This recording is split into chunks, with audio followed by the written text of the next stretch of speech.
texto começa lá no versículo 17 do Mateus 10.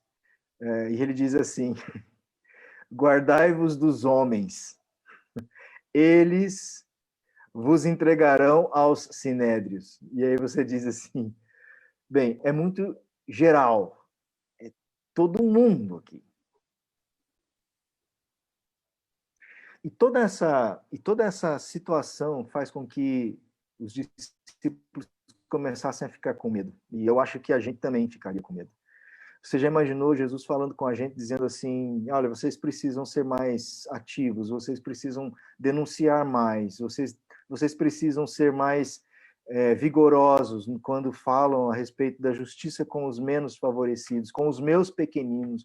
Vocês deveriam defender meus pequeninos, vocês deveriam lutar por eles. Vocês não deveriam ter medo dessas pessoas que podem matar vocês, mas vão matar vocês. Mas vocês não deviam ter medo delas.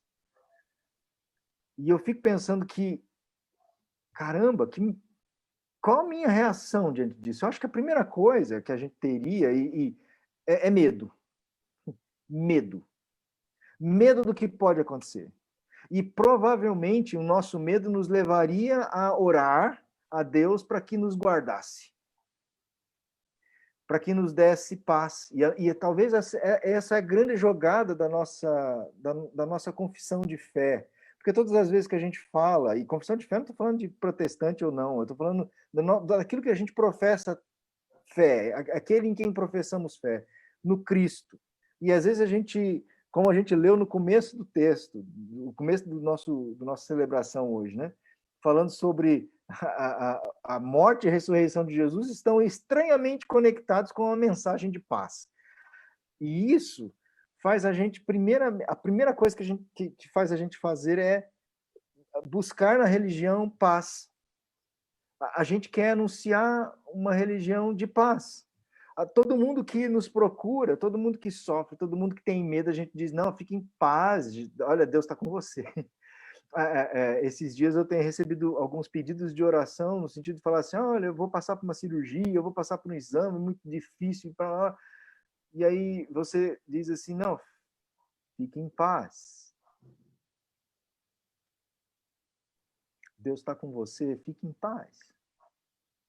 E aí a gente vai lendo, e a gente descobre, a primeira coisa que a gente descobre é que o discípulo e o servo não são maiores ou melhores do que o seu senhor ou seu mestre, mas que tem objetivo de tornar-se como ele. E aí, é engraçado, porque a gente diria assim, o discípulo não está acima do seu mestre, nem o servo acima do seu senhor. Basta que o discípulo se torne como mestre. Perfeito! Esse é o sonho de qualquer mestre, que o seu discípulo se torne como ele. Mas o texto continua. Jesus diz, e o servo como o seu senhor.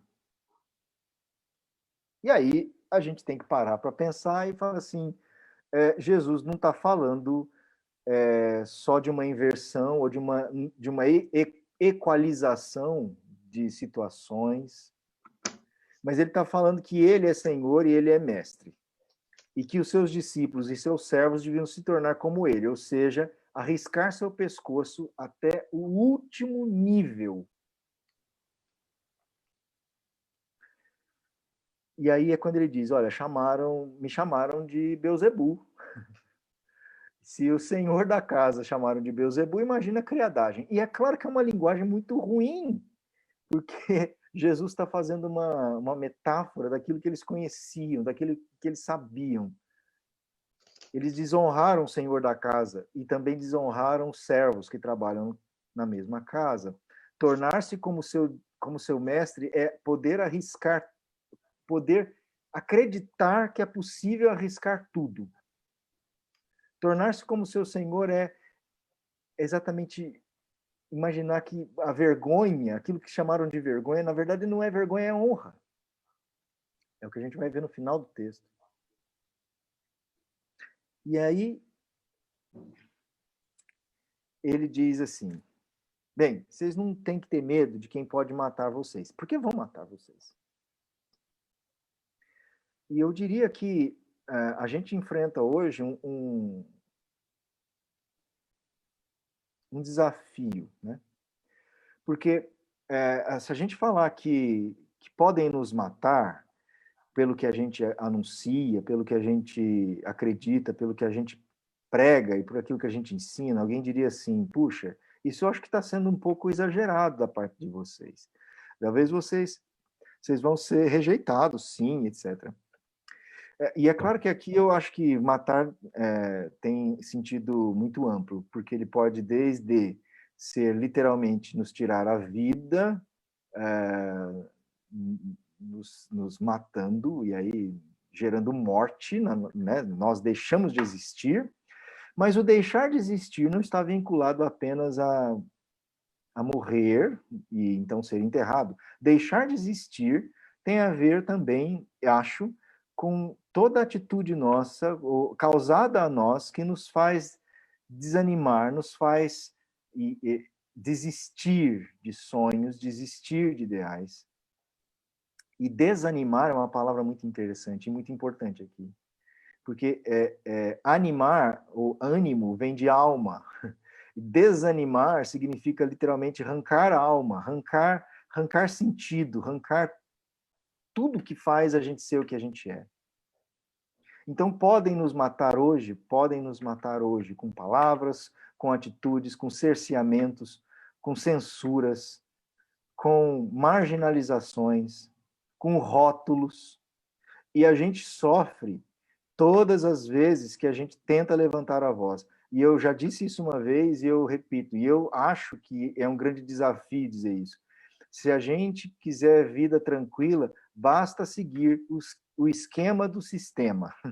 Ou seja, toda vez que a gente se impor contra ele e dizer assim, não, essa paz que eu não quero ter, eu não vou viver essa paz que eu não quero ter. Porque essa paz que eu não quero ter é viver preso, enclausurado no meu lugar de paz, olhando ao redor e vendo o mundo se acabar.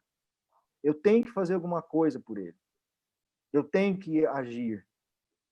Eu tenho que gritar contra as injustiças. Eu tenho que dizer que isso não está certo. Eu tenho que alçar a voz. E a gente está falando isso já há algum tempo. E é incrível, porque quando a gente fala sobre isso, a gente sempre imagina que o que a gente tem como voz, como religiosos que somos, é que a gente vai anunciar uma religião de paz. E aí vem Jesus e diz: não vim trazer paz. E a minha pergunta é, de novo, como aquela que o Rafa já fez algumas vezes atrás, é: que paz é essa de que Jesus está falando, então? Que paz é essa que ele diz? Olha, eu tenho dito essas coisas para que vocês se sintam em paz, fiquem em paz. Que paz é essa? E eu acho que essa um modo da gente enxergar essa paz é exatamente conhecer contra o que a gente luta, conhecer contra o que é que a gente tem que alçar a voz, sobre o que a gente tem que dizer. A gente anuncia não um Jesus de paz, e ainda que ele seja bondoso, manso e misericordioso, esse Jesus é justo, e esse Jesus é alguém que levanta a voz, e como a gente leu no início da nossa celebração, não morreu à toa, não foi por acaso, não morreu ingenuamente, não morreu, foi violência do sistema, mas por quê?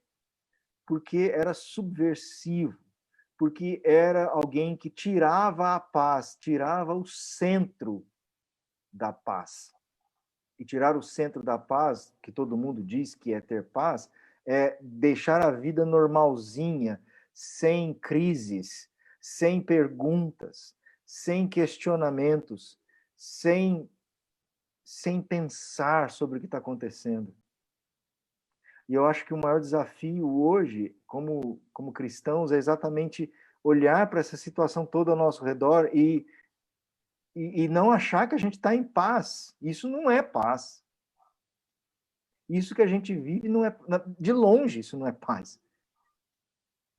E a gente, de repente, não alçar uma voz de crentes e de cristãos que vão dizer assim, não, precisamos ficar em paz. Pessoal, calma, vamos ficar em paz.